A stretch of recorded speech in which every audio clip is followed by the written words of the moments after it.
You're listening to the Meet the Farmers podcast with me, your host, Ben Eagle. Please remember to subscribe to the show wherever you are listening.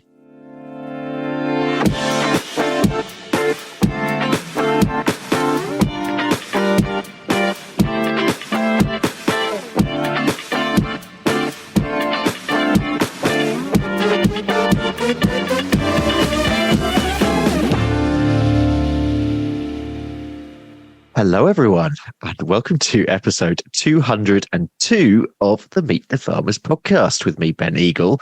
Now, those of you who are expecting us to be in South Wales with Hugh Evans today, that episode will actually be coming out at a later date for various reasons this week. But instead, I'm thrilled to be heading to the other side of the Atlantic, to Canada, where I'm speaking to Rachel Stratton, aka the Global Farmher. Rachel wears many hats as a shepherd, a shearer, tractor driver, stockwoman, advisor, and administrator. She's worked all over the UK, from Orkney to Cornwall, and indeed many places across the world with her dog, Jane. From dairy to beef operations, sheep farms, to even venison farms. Rachel has experienced a lot of different types of farming and also a lot of different countries and cultures, which I want to talk about. Well, I mean, we could make this going for hours, I think, today, but we are going to keep it to the usual slot. Anyway, Rach, welcome to Meet the Farmers. How is your week going? And I'm really pleased to actually be doing this because it feels like we've been planning this for months. Yeah, I mean, maybe when did I first speak to you? Was it last year? Yeah, I'm actually okay. Hang on, I'm gonna scroll back on the Instagram feed, see when it was. I think it was last year. I'm not sure. I've followed you for a long time, and I love the whole message you're doing, promoting agriculture. I'm a big fan of everything to do with that. So I feel like it's a strange one with social media because it feels like I know people, but I've never met them. Yeah. So and it's when you do meet people in real life, it's like, oh, it's you. You are actually a person. Yeah. So it was December the 8th last year. Yeah. Oh, time flies. Yeah, it's been a while. When you weren't in Canada. So why are you in Canada? What are you actually doing? Tell everyone what you're doing. Well, I got back from New Zealand in 18, maybe actually 2017, somewhere around there. And I wanted to go overseas again. And I applied for my Canadian visa at some point, and the way that it works is that I could work for one person and have a visa tied to them, but I much preferred to just move around. That's what I did in New Zealand. I worked for upwards of 20 people, casual shepherding, freelance work, doing a bit of everything. And I very much wanted to be the same in Canada because I love to travel with work. I love to do lots of different things. So I wanted the specific type of visa. And the way Canada works, which is just confusing, is it's like a lottery. So you apply into the lottery, then you get picked out, and then you get the opportunity to apply for this visa. So I was trying to get it for over a year. It must have been more recently, actually, because then COVID hit. And Canada was one of the countries that shut down completely. Yep. Couldn't go anywhere. It sucked. So I was like, right, what can I do otherwise? And it was funny, I left my office job and went back into farming. And I really started at the bottom because I started shearing sheep as soon as COVID had hit, and tried just to work my way up, really. And it was a summer of hell. Like, learning to shear is no easy feat. Yeah. And I used to describe it as I just turn up to work to get beaten up by big girls every day. And that is pretty much the truth. And then I got a job in Norway that September, so traveled to there, spent Christmas in Norway that year, came back, did a lambing, went back to Norway for a spring shear, did another shearing season in the UK or Scotland, that was. And then this was kind of middle of COVID, half in, half out. And then I traveled to 15 countries that year as an essential worker for animal welfare. Okay. And pretty much every border just let me in because they'd be like, "You're a what?" And then I showed them a video and they'd be like, "Oh, cool, off you go." And I'd like to think I was quite responsible, even with my large amount of traveling, because I took COVID tests daily. more to look after my customers than, like, I'm young and I got COVID when it first arrived in Europe. I got it from France when I was skiing. So I'd like to think I had a bit of natural immunity with the jabs. And so COVID was an amazing time. And dare I say, especially in Cumbria, the Lake District, my favorite time there. I could go from, like what normally is a 2-hour drive in the Cumbrian traffic of tourism, took me 20 minutes. And it was bliss. And it was absolutely amazing. So, there was certain, I don't want to say certain benefits to COVID, but I certainly tried to look at the positives, for sure. Yeah. What are you doing in Canada now? I arrived here in February and went to a cattle ranch, and then I went and started carving out 400 cows by myself. It was quite a negative experience. Previously, this farmer had 3 people working for him, doing what I was doing by myself. And I was promised there would be more people turning up, and there wasn't. Left there, which was a difficult lesson. I'm not sure if you've read on the blog or not, but in the past, I've always stuck it out for the animals. And I've always gone, no, they're going to suffer if I'm not there, and I'll sacrifice myself in the process. But at one farmer, I got chemical blood poisoning, and I actually was hospitalized. Anyway, that was my lesson. And I like to think that, like, all my experiences accumulate so that I'm better equipped to deal with the next time, or hopefully not, but the next solution to a problem. And I learned then that if you sacrifice yourself for the animals, eventually you end up in hospital and it gets bad. I left there, went back to BC, stayed with my friends for a couple of weeks, and then I got offered a job back in Alberta, where I am now, and I'm training horses. Well, I'm trying to train horses. I can't call myself a horse trainer yet. The guy that I'm living with and his family are awesome people. Like, it was our anniversary dinner and I got welcomed in. Everyone speaks to me. I'm landed on my feet so much. But I thought I knew quite a bit about horses. I was like, yeah, I ride. Like, I've done this, I've done that. I turn up here and I really know nothing. He's phenomenal at training horses. And yeah, so I love whatever I do as long as I'm progressing and learning, I think. Yeah. Have you always wanted to have that sort of traveler lifestyle? No. I'm very, very fortunate to have the opportunities that I've had. I'm not denying that for a second, but I was at grammar school in England. I went to 2 grammar schools and I was studying biology, chemistry, physics and maths. Wow. Teased my poor father and took him around Selwyn College at Cambridge and was like, I'm going to be an orthopaedic trauma surgeon. And then the dream kind of died. I was in a work experience and I got phenomenal work experience. It's very hard in the NHS. Everyone wants to be a doctor. So you apply through the normal routes and you don't get anything because it's already filled by 10,000 other people. So I went and I sat in a hospital waiting room in orthopaedics and I was watching the receptionists and I was waiting for whichever doctor they kind of sat up and reading their body language because he'd be the main consultant that I would want to get involved in.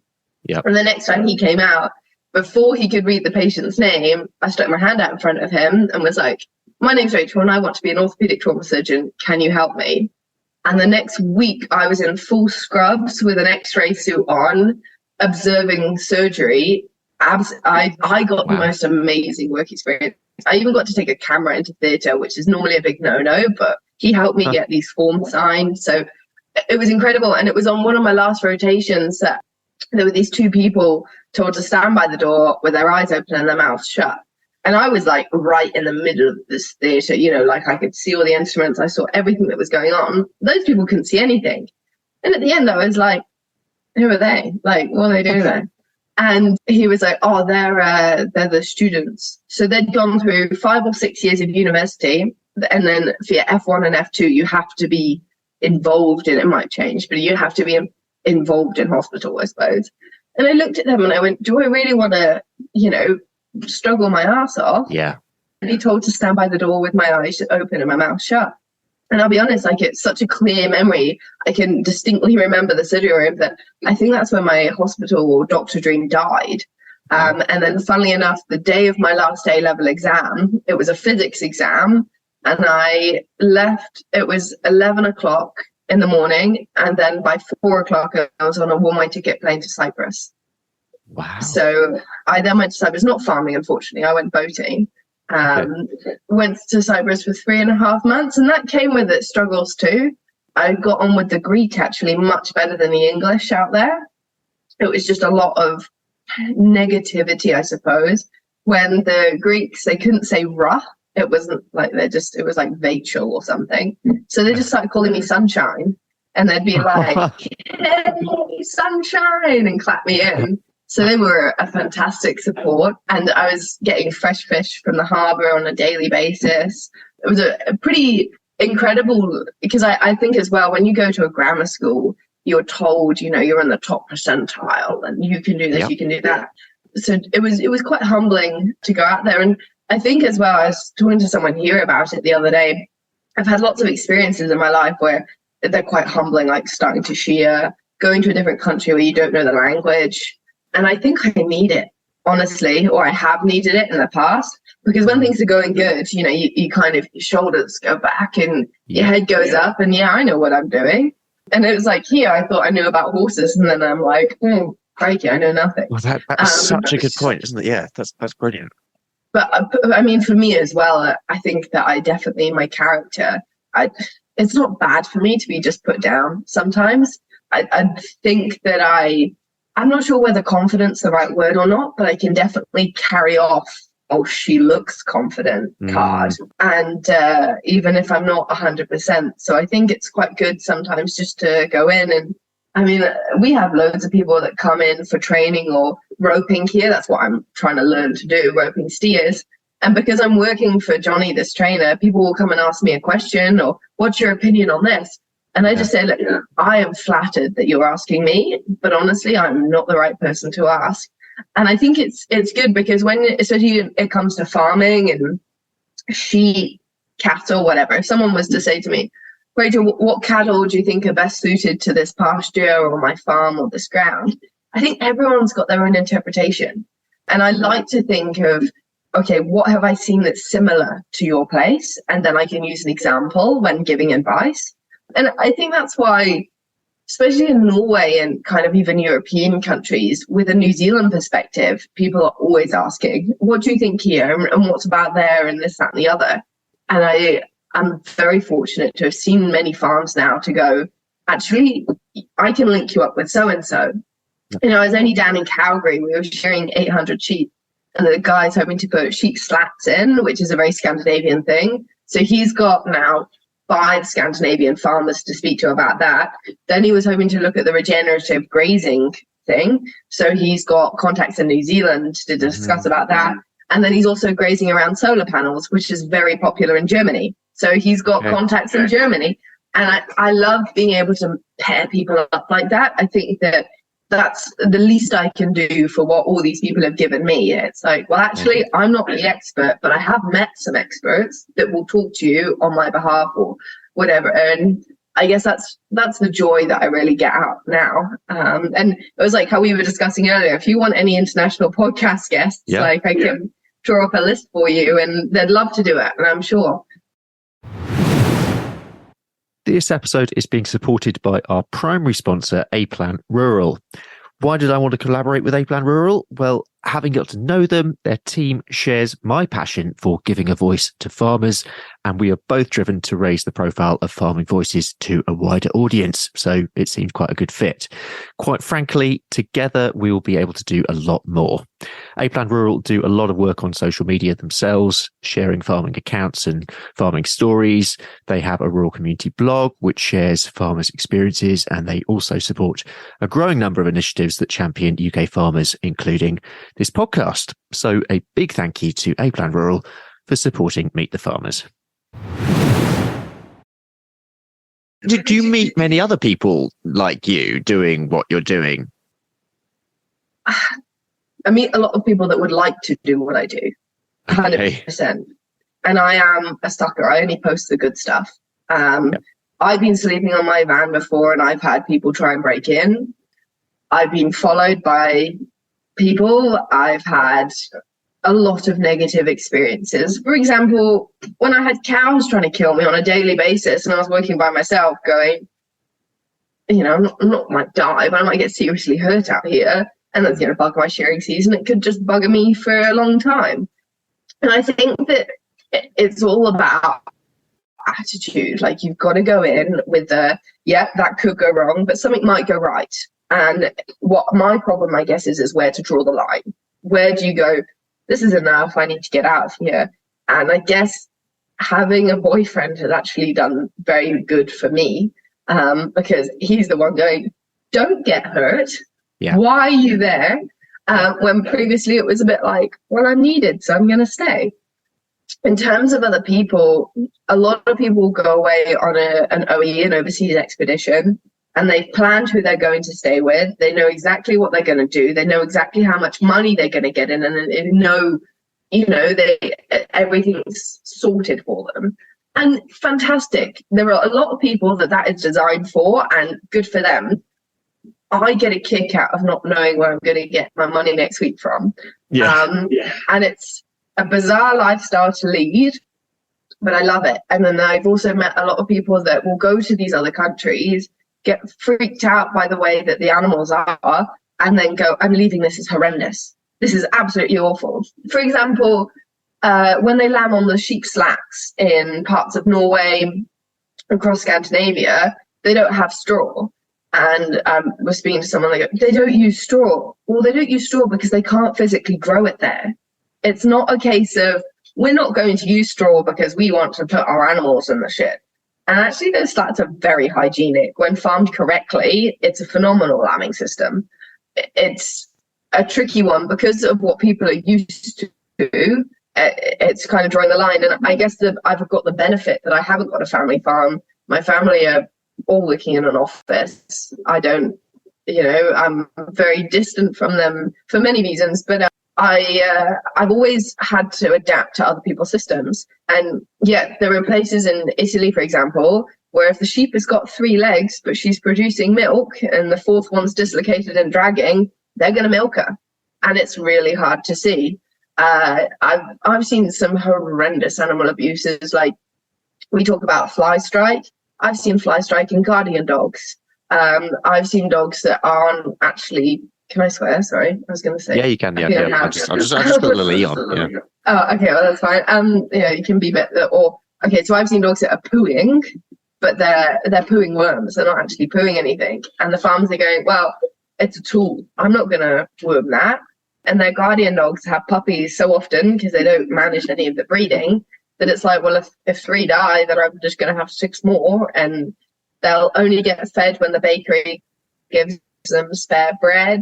Yeah, it's really difficult. And I'm not going to say that I feel happy or comfortable, and I definitely do my best in trying to explain to people, how about you do this, or the sheep are going to produce more milk if they're in a better condition, things like that.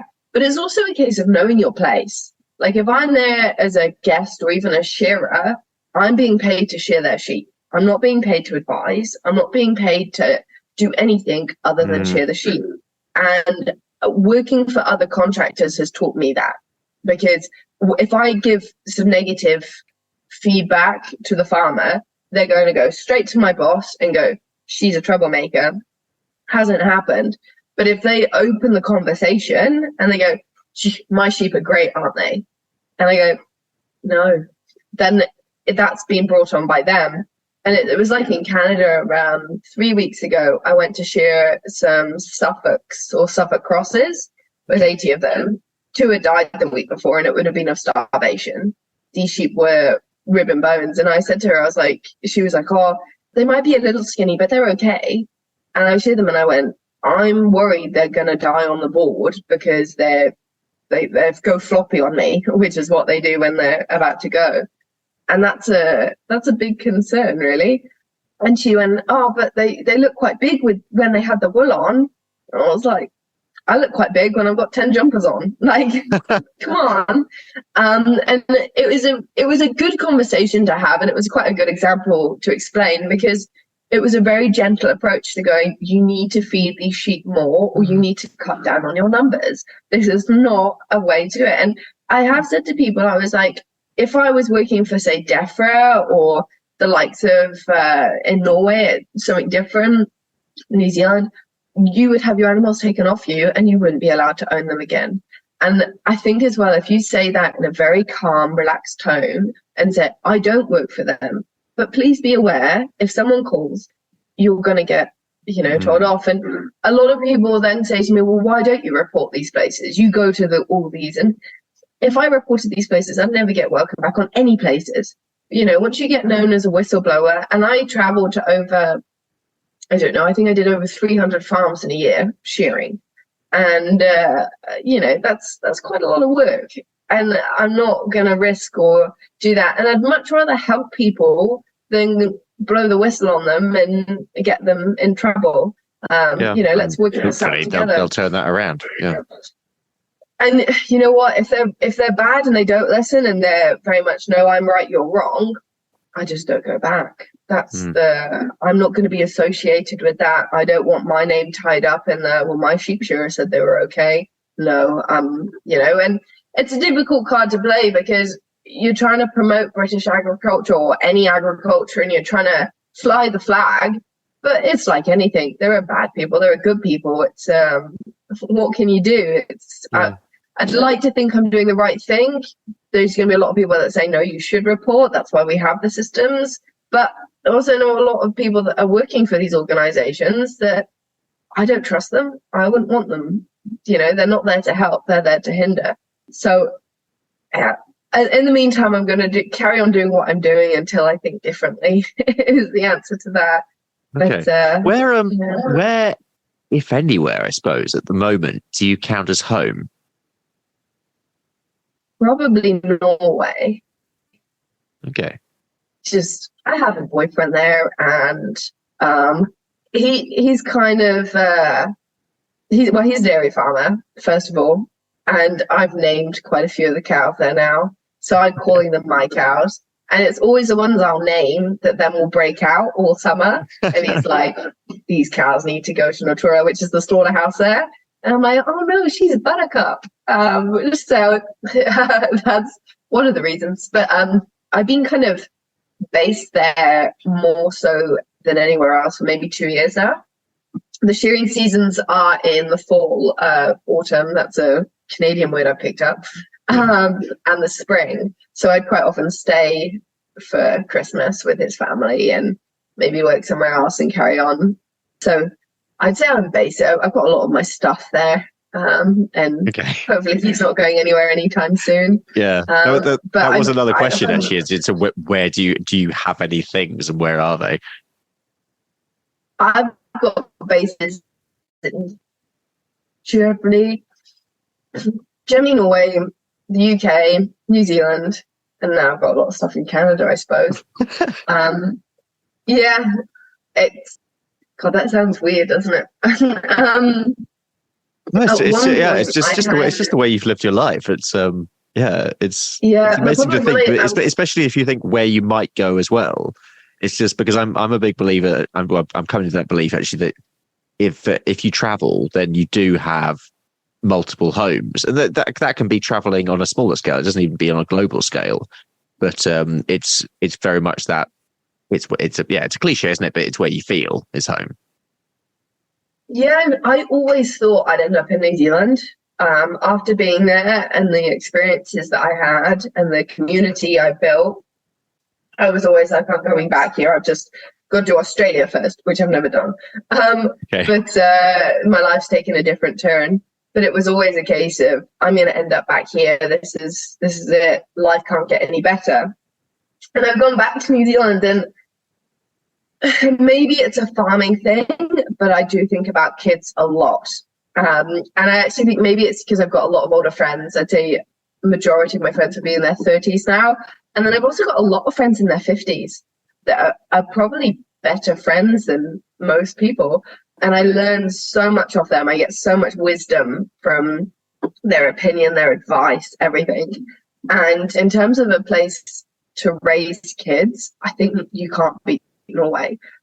So from the farm that we're staying at, there's like a road, then you've got a big bank, and then you've got a really wide tarmac road, which is scraped every day in the winter. And you can go along there for about, I don't know, maybe even 10 kilometers. And my boyfriend's related to most houses along that stretch. You cross that road and you're into the mountains, you know, and I go in there almost on a daily basis with Jane, my dog, and it's just such freedom. It's just pretty special. It's very rural Norway, so you can't get a lot of stuff. I think it's like 2 hours to a shopping mall, but you know, it's a lot closer than other places I've been to. So yeah, I just, at the moment, and it's funny, the first year I went to Norway, I was like, I'll never live here. No way, it's too cold, It's too dark. But I was based further north, so that didn't help. And they get the 24-hour darkness. It's not quite that bad in Lesja, but yeah, I get on really well with this family too. They're lovely. I'm very fortunate that, I mean, I look forward to seeing them, and I think they would look forward to seeing me. I know they do. They're lovely. But yeah, I just feel pretty settled there, I guess. Yeah. And how are your language skills? Horrendous. And do you find that an issue or not? I pick it up when I'm in the country. So by the end of Italy, I was able to have a small conversation. You know, how old are you? How much is this? I get asked a lot about sheep, pecora. You know, you didn't feed them, stuff like that. I couldn't do it now. And it's been not even a year. Yeah. And it's just gone. And then I was really trying hard to learn Norwegian. And then when I was in Germany, I was trying to speak German, and I started coming out in Norwegian, and it was a mess. And I was like, well, this has to stop. And I was like so adamant I had the right word. I can't remember what it was now. And I was like, this. And they were like, that's not German. What? Like, yeah. And then obviously my accent's a bit of a mess. So trying to wrangle languages in this up and down twangy thing. It's just, yeah. So I don't know. My language was, I can get by, but I don't. It's one of those tricky ones. And I think with sheep shearing, it's a fantastic industry because your work speaks for yourself. You know, if you turn up and you can't even speak a word between you, but then you start shearing and you don't make a single cut on their sheep and they're all even and you're proud of the job you've done at the end of it, that farmer's going to be raving about you, even if they don't know your name. And I think that's what I work harder towards than, you know, trying to speak to people. But then I also think the best way to learn languages is through kids. Like I've made so many friends that are just little kids. Like in Italy, I made a real point of letting, if the kids wanted to shear a sheep, they would get to do the last side.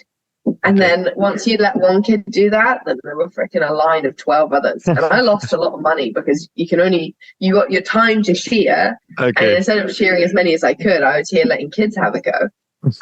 But I just like to think of that in that I'd much rather be remembered as the girl that did that than the girl that sheared a lot of sheep. You know, and I did shear a lot of sheep anyway, but, you know, I've stayed in touch with those families and they were so grateful. And at the end of it, they wanted a picture with me because they didn't, you know, they wanted to remember this girl that gave their kids a chance. And a lot of the women out there as well stay at home and cook and clean all day. That's their life. And then I'm like, well, I travel and I shear and I earn a good amount of money doing whatever. And I just like to show, especially the younger girls, that there is, you know, other options. And fantastic. Yeah, whether they do anything on that is up to them. But I just like to try and leave a bit of good. And that's purely because so many people have influenced my life in fantastic ways. And I'm like, actually, I want to try to pass it on. So brilliant. Yeah. Let's go right the way back because you've already mentioned that you don't have a farming background, but also, and I remember this from Wallace's interview with you, you did have some quite early experience in showing. Yeah, so I started showing Highland cattle at the age of 4 at what was the Royal Show in Stoneleigh. Yeah. Unfortunately, that's ended, which really breaks my heart because I have so many amazing memories from the cattle lines there and just wonderful experiences. So Yeah, my father was a chartered surveyor, or is, and he was also a land agent as part of his career. And somehow, as part of his work, he got invited to be the shearer steward at the Royal. Oh, wow. And Okay. Yeah. yeah, so he was doing that. And it's funny because even recently, as last year at the Royal Welsh, I'd go and speak to people that show Charolais, and they're like, oh, yeah, we remember him, and he was a good steward and blah, blah, blah. So I had a little tie in the Charolais world, but as we were walking the cattle lines when I was just a little kid, he recognized some clients of his from back when he was a land agent that had Highland cows. And I mean, I joke now and say it was just glorified childcare. When he had to go and do stewarding, he'd just kind of drop me off, and I'd be with the Highland people, and that's Annie Perkins and her family. And it's crazy now, her boys are all grown up and they're taller than me, and it makes me feel really old because I have memories of bottle feeding, especially Ollie, the youngest, in a caravan at one of the showgrounds. But I joke about it and say, if you've got a cute kid and a cute calf, you're going to do well. Like, it doesn't really matter how good it is. And sweep that behind the lines, I'm going to get in trouble, but it's true. And then I say that once you stop being cute, you start being useful. And I've been useful for a long time now. So it's, that was the showing. And I just had so much fun, so many great memories too, meeting great people involved in agriculture. And Annie just took a chance on me and let me kind of, she would enter me in young handlers. That was my payment for helping her that week. And if we do the grand parade, you used to get an envelope with £5 in it. And if I had helped other people by leading their calves in the ring at some point over the show, because cute kid, cute calf, then they would give me their £5 envelopes too. And they were fantastic earners for me. Like, those 4 days of a show, that would set me up. So I used to love the shows, and it was just such a highlight because it was so different, I suppose. And I used to really love the cows. And then unfortunately, Annie's was quite far away to drive, so I'd have to get a lift to actually go to the farm. And then because it was so far, I couldn't really stay there for the day. I'd have to get a lift back, and I kind of restricted it. So that kind of sucked. And one day in my trumpet lessons, because I was playing the trumpet, I said to my teacher, I'm not going to be here for next week's lesson because I'm showing Highland cows. So sorry. And he went, so not had that one before. Like your farms. Yeah. And his name is Dylan Herbert, and he's a fantastic friend to this day. And I was like, yeah, I love farms. Like, I want to do more, but I kind of can't, and whatever. And he went, oh, my partner's a farmer. And I went, oh, really? You know, didn't know anything about him. He taught me for years at this point. He knew me from primary school, and fantastic trumpet teacher too. And to this day, I think he's gutted that I don't play. But great man. And I went along and helped. He gave me her phone number or something, and I gave her a call, and she was like, well, you can come. And I think it was 11 or 12 at this point. It must have been 12. And I started helping Di Hadley out with sheep. And she was, so from the towns, I could cycle there. So I would jump on my bike every weekend. And I never really, I struggled with my family, I think, my biological family, that is. So I would speak to Di and I'd go, there's a family dinner on Sunday. And she'd say, I think we need to drench sheep on that day. And it got me out of it, and lots of things like that. And so much of me grew up there. And she kind of hate if I said too much, but she gave me a shot when nobody else would. And then it progressed onto, she then taught me enough that I could go and get a paid job. And I've gone back the last few years and sheared Di's rams for her, because when you're shearing it, as you'll know yourself, it's a pain when you've got to truck the rams back separately so that they can get sheared. So I just kind of do them a favor, and no shearer really likes doing rams, so no one was going to be upset if I had just done the rams for her. So that's kind of my way of giving back. And I owe them so much, just the pair of them, for giving this kid a shot, really. And there's so many people in my life that I'll never be able to repay them no matter what. Like John Atkinson and Maria Benjamin up in Cumbria. When I had that chemical blood poisoning, I just sent a big text out going, has anyone got any work? I'm now, in trouble, coming out of hospital, I'm leaving this farm. And John's response was, there's our Highland beef in the oven for supper. Bed's ready. Just turn up and don't worry about the work part. We'll work that out. Yeah. And John and Maria have just been, they're icons in my life. Like, Maria owns the Wall Library. She's fantastic. The pair of them, John's a huge advocate for Rare Breed Society. I say he's got a pick and mix farm, because you go in and it's like new breed. But then just like welcoming people into their community. They've got a community garden on their farm where people from the town can come out, do a bit of gardening, harvest some vegetables, barbecues, and the exchanges we've had around the table. There was actually a friend of Maria's from Canada. She was there with Taylor. From the Jersey Islands, there's people there. We just have phenomenal discussions. And I think that's what a lot of farmers lack, is the willingness to learn more, because you might learn the wrong way, but at least you're learning something. And give it a go. You might like hear a little snippet that's, we can use that on my farm. And yeah, we have farming discussions, we have people discussions, we have everything there. So as I say, I'm just incredibly fortunate to have the people in my life that I do, I think. Yeah, I think that's a good point. And Wilfred Emmanuel Jones on a previous episode, Black Farmer, he refers to people like that as guardian angels, and we all need those guardian angels throughout our lives, and they come in at different times. And I thought that was a really nice way of putting it. Are there any countries that you'd still like to go to? Where do I begin? I'm guessing many. Yeah. Any particular? Mongolia. Yeah, Mongolia. Oh, wow. I was not expecting that one. Yeah, I don't know why. I've just got a real appeal to go there. Australia. I've got a muster lined up there for the last few years. They might have forgotten about it now. But a friend of mine in New Zealand, we're hoping to go out there for 3 months and just go nuts. Why not? And hopefully my roping skills here, I can get a bit refined so I can be a bit more useful. Brazil is an interesting one. I think Brazil's got so much farming, and not just the cocaine farmers, like the other farmers too. There's quite a few sheep in South Africa too, which I'm only just starting to learn about, and kind of probably going more into Eastern Europe as well, like Romania, Slovenia, Slovakia. There's just a lot of potential there, but it's a tricky one. Like I like to live my life with this bit of a motto. I can't say I've made it up. Maybe I have. I might have read it somewhere and just adopted it as my own. But I like to live my life as saying everything's in pencil until it's in pen.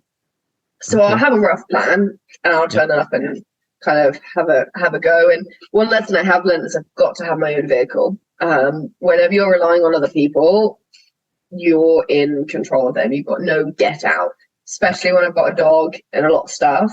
Yeah, I've got to have my own vehicle. So I like to have like one contact and then maybe another, so that I'll go and visit them as well at some point. And out of 2 contacts, you're 50% likely one of them's going to be sane. So you've got a bit of a backup. I just like to roll with it. And I think as well, I've kind of got previous experience now to know that however bad it gets, it's going to be okay in the end, And then when shit gets real, it's a case of, right, these are my options. I can do this, I can do that, I can do that. How are we going to do it? Plan it out. Right, this doesn't work, on to the next one, on to the next one, and then adapt as you go along. And I get such a kick out of that. Maybe not in the time as it's happening. I'm probably, I wouldn't say panicked, but very focused on how I can get myself out of that bad situation. But I definitely at the end of it like to look back and go, yeah, I did that. And it was like in New Zealand, there was twice that I was broke, like properly broke. And I was lining up my dollars and going, I'm going to put $30 into my car for gas. I'm going to spend this on that. And then I'm going to call up the phone company, tell them that I'm having problems with my bank account. So I'm going to be late on this payment, whatever, and create a bit of a game plan. And then I lined up, I just went on Googled the word farm, rang every number, Googled the word sales, rang every number, and it was 103 companies. I've still got the list somewhere, probably in England. Okay.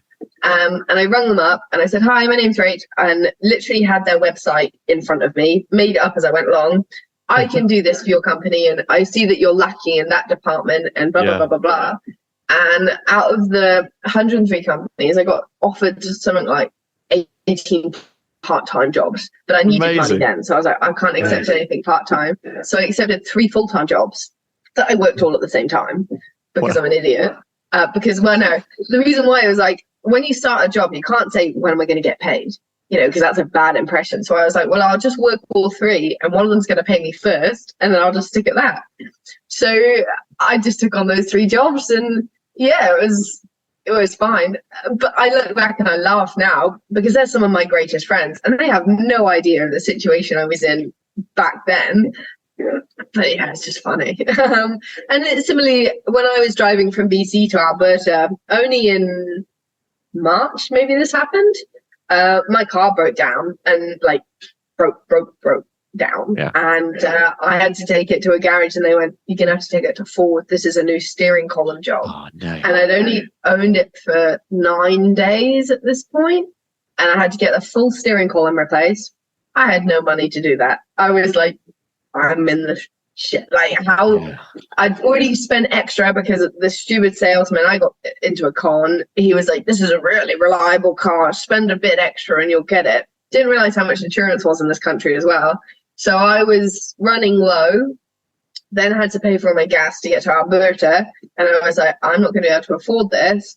Was scraping all my bank accounts from where I'd had like $200 in New Zealand still. I was like, right, that's going to get here in 9 days, but that can get me this and that and the other. And then I thought, well, I took it to this Dearborn Ford, actually. And they then said, right, it's a coil, and actually it's this and it's that. And I was like, can I sleep in my car? Like, I can't afford a motel. I need to sleep in it. And they were amazing people. They went and bought me lunch because I hadn't eaten, because I'd done exactly what I'd done previously. I'd Googled the word farm, then Googled the word ranch, and rung everyone in that number, like the vicinity, and was like, hey, it's going to be a week for my car to be fixed. You don't have to pay me, but can you pay for my food and my accommodation? And I will work the hardest you've ever worked. And I was saying to horse trainers, I will leather every piece of tack in your tack room, and your friends. And so I was speaking to everyone in that vicinity saying, I'll do anything. And then I if someone said no, I'd be like, okay, I completely understand, thank you. Do you know of anyone that might be able to take me in? And just, try every single avenue. And then someone said, my friend Jill might take you in. Give her a call. And I rang up this lady and I was like, hi, it's me and my dog, which is again like a big ask. This random girl and a dog that might kill you, whatever. And I rang up this lady and she was like, and why are you in Canada? And what's your story? And blah, blah, blah, blah, blah. And then she then went, I've got hot yoga and then I'll come and pick you up at 5. And I was like, what? I didn't even know where I was going. Whatever. And I was just like, hot yoga? Am I going to be with a hippy dippy? Like, it was a bit worrying. But then the people at Dearborn Ford had also rung their neighbours and got other places for me to stay because they were worried about me. And this amazing Jill Watts picked me up. She's a phenomenal lady. And she's a lecturer at True University over in BC. And she's like at the forefront of regenerative farming in Canada. So I've been able to link Jill up with all my contacts, and I can't even say I worked on her place. Like, I just did bits and bobs. And then I gave her and her son a horse this month because I just really wanted to go back. So that was my way of giving back for everything that they'd done. And I'm going to sort Jill a big trip around Europe and New Zealand, help her out with my contacts. But then whilst I was at Jill's, I was like, right, how can I help Dearborn Ford? This garage bought me lunch. They've gone above and beyond. I cried in the service guy's office. I was like, I don't know what to do. And I kind of had like 5 minutes where I set on my phone of where like, this is your 5 minutes of panic. Get it out your system, and then it's game plan time.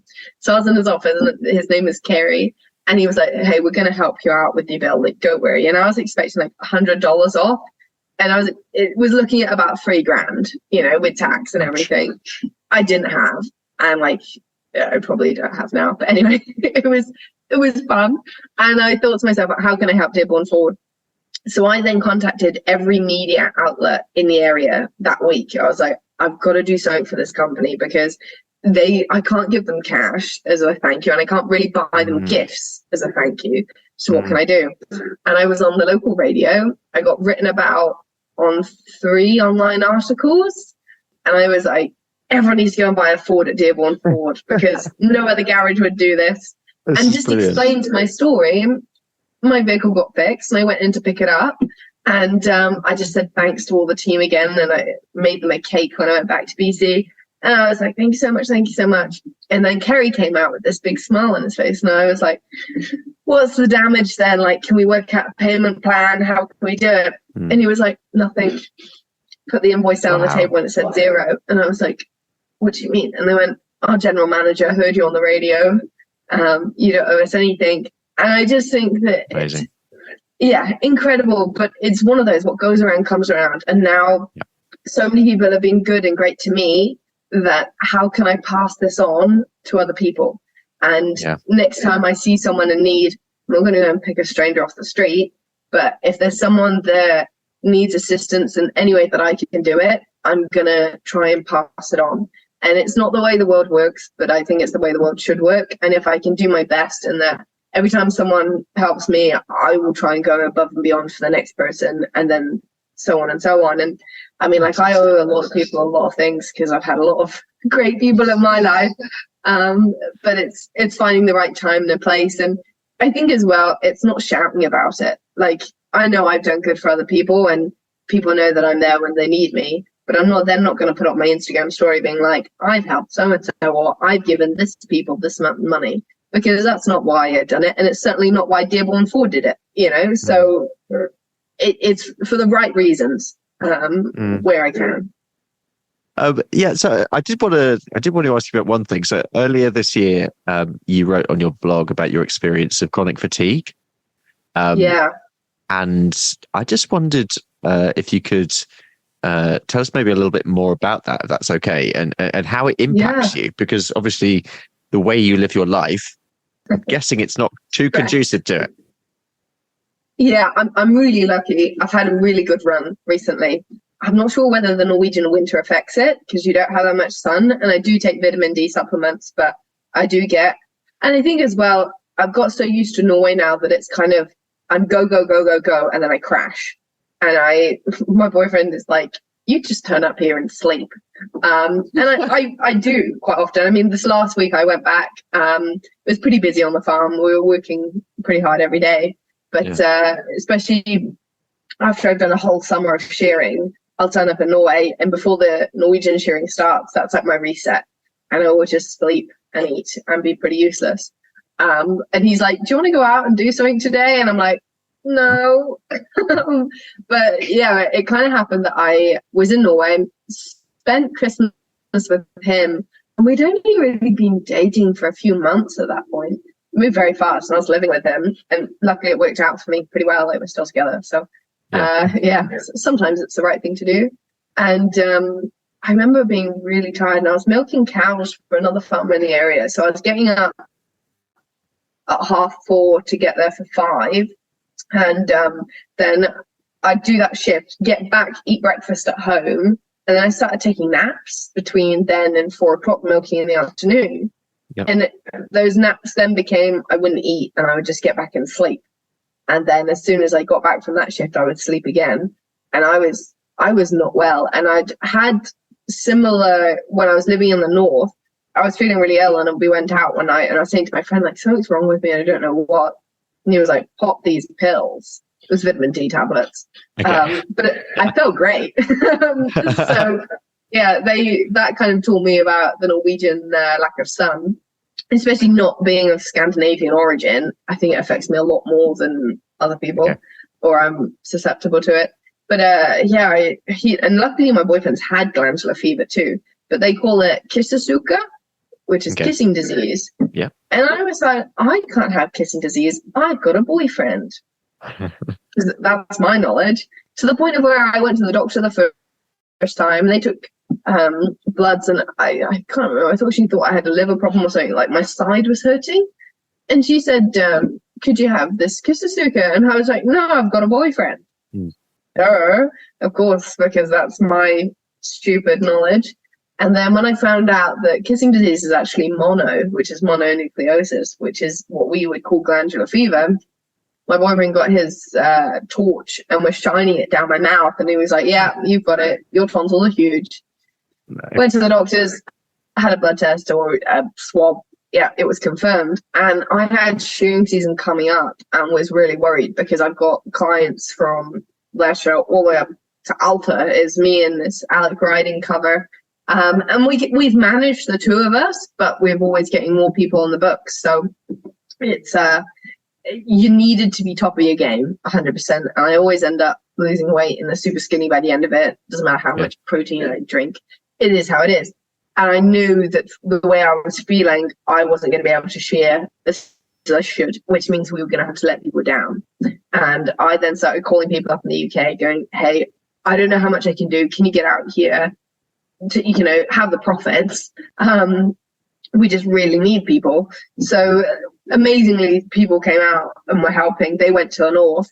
And the farmers in Lancashire, I cannot fault. They were letting me, what we'd normally do in a day, I was doing in 2 mornings with a break in between. So they were going to have to take another day off work, but we would get their sheep shorn. And I would wake up, shear sheep that morning, sleep the whole afternoon, sleep a whole day, wake up and shear that morning again. And it's stupid. You're meant to rest when you've got these things.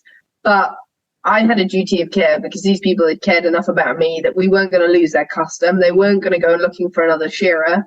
And sometimes you've got to, sacrifice yourself. I stand by what I did, and maybe it meant that I had a longer recovery, but I came out and I'm okay now. And sometimes it comes in waves, sometimes it doesn't. I'm really lucky the people that I've working for now, like, it's such a laid back job here. I just get paid to ride horses all day. It's like, what more can you want to do? It's great. And they're just wonderful, and they're just super understanding. Luckily, I haven't had a bout over here, but I also feel super comfortable that if I just needed to sleep all day all the time, they're not going to kick me out on the street and then still feed me. Yeah, I guess to summarize it, it's not easy, but then everybody's got their own struggles. It's not, everyone's got something that occasionally pops up and doesn't. And it's not just chronic fatigue for me, but it's a way of just dealing with it in the same breath. It is what it is. So how are you going to work with it? And hopefully just keep finding your way. Yeah. Just a little more about our primary sponsor, A-Plan Rural. They provide bespoke insurance cover for farms and estates. This could be for anything from tractors and machinery to a new exciting diversification venture. So for more information, visit aplan.co.uk/rural. That's aplan.co.uk/rural. This is going to be a difficult one to answer, but where do you see yourself in 5 years' time? Where do you want to be in 5 years' time? And that might not be geographically, but maybe with what you're doing, you can. I'll leave you to sort of deal with that question however you want to sort of translate it. Good question. It's a tough one. I just like to see myself progressing. That's a good it doesn't answer. really matter whatever I'm doing, as long as I'm moving forwards, not backwards.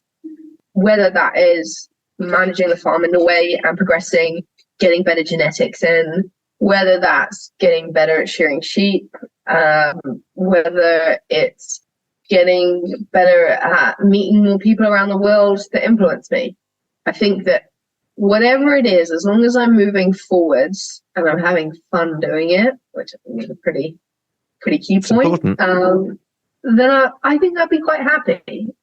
I'm going to ask you the last 2 questions that I ask everyone on the end of the show. The first is, these will be interesting, your responses to these. What would your message to the public be? And I'm going to say to the British public.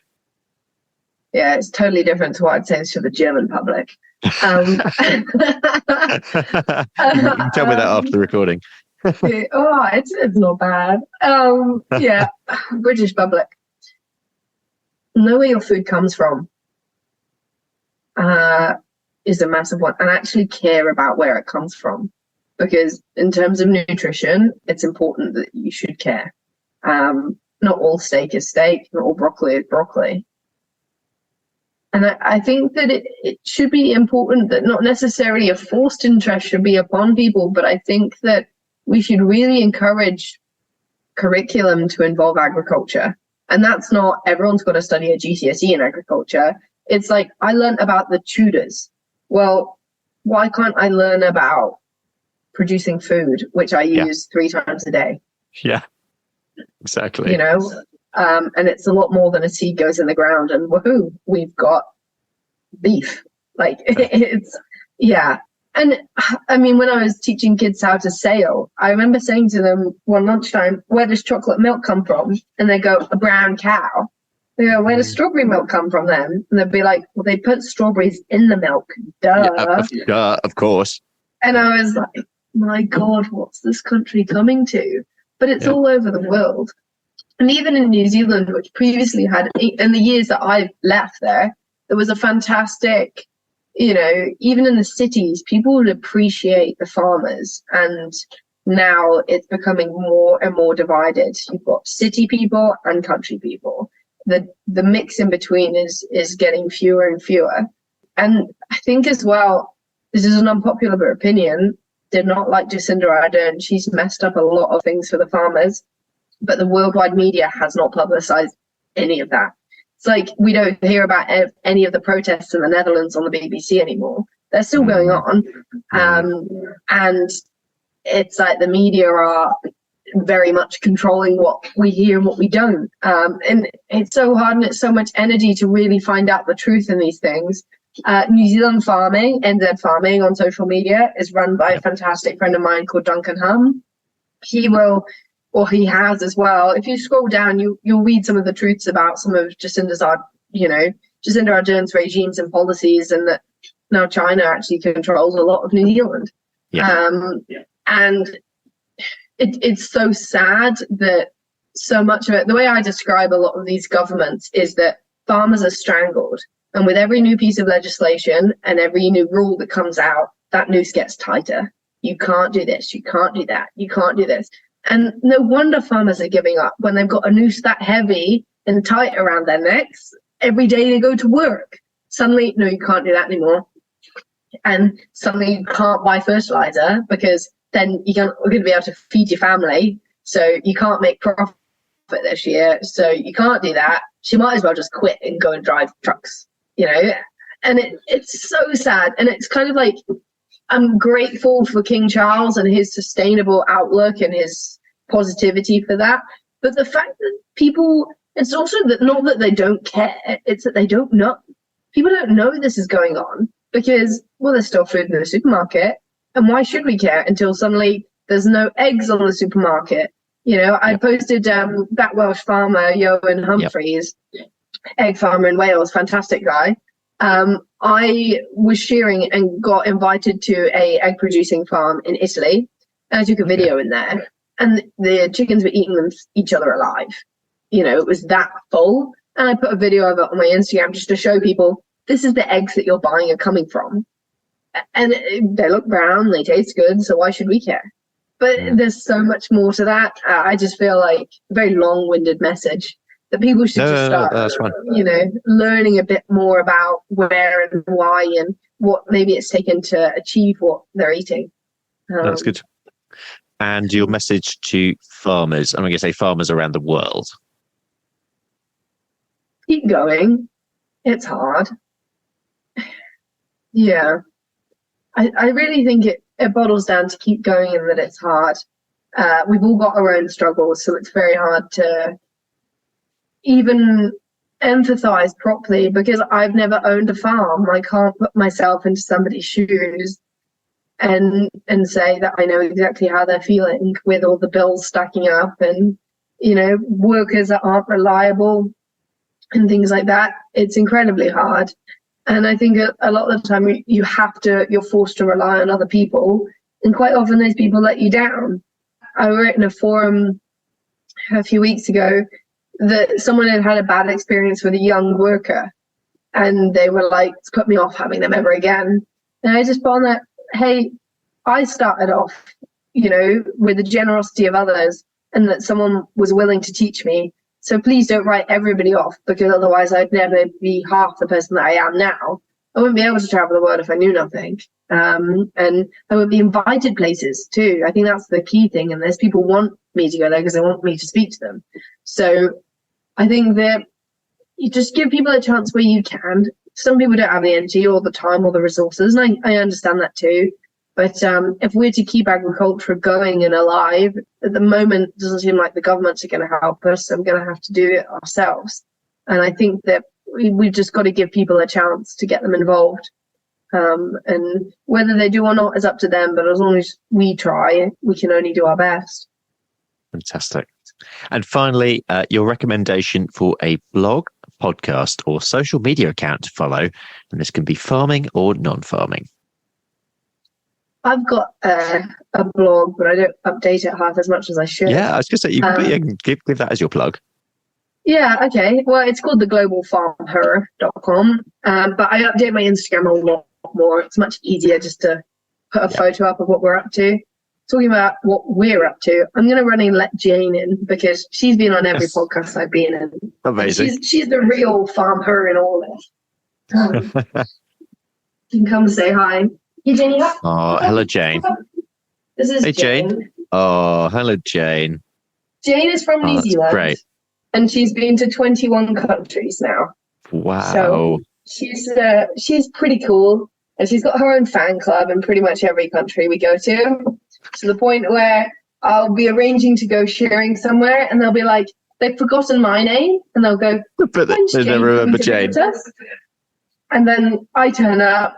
They're not interested in me. They won't even carry my bags in. They just want to pat her. So this is the real star of the show, I suppose. She's gorgeous. And, well, everyone should look up New Zealand herding dogs, because I would say they're the best dogs in the world, of course. And yeah. No, that's awesome. Well, thank you to Jane, but thank you to you, Rach, as well, for coming on. It's been I think just to get your perspective, really, because it is very rare. By the very nature of what you've done, it is very rare and quite unique. And what I'm excited about, you've still got, you're going to go on like loads of other farms in future, aren't you? So it's that experience is only going to develop. Yeah. Yeah. So, and it's crazy the opportunities you get. Like, there are bison around here. I really want to do something with them. I just think they're cool. It's kind of one of the reasons why I came to Canada. I want to work with big bison. I also think, though, that if you work hard, people want to help you and see you do well. Yeah. So, like, most of my contacts have been built up because I've said to people, I really want to go to that country. And someone will go and say, oh, try this person. Yeah. And you get a phone number and a name and a recommendation. Yeah. And one thing leads to another. A lot of it is attitude and reputation, which can go both ways, I suppose. I can be quite outspoken if I don't see someone, like, normally treatment of people. I'm much more confident to say, hey, that's not right. And that's lost me a bit of work in the past for being, a bit of a mouthy one. But I also know I can sleep at night because I've done the right thing. Yeah, it's the right thing to do.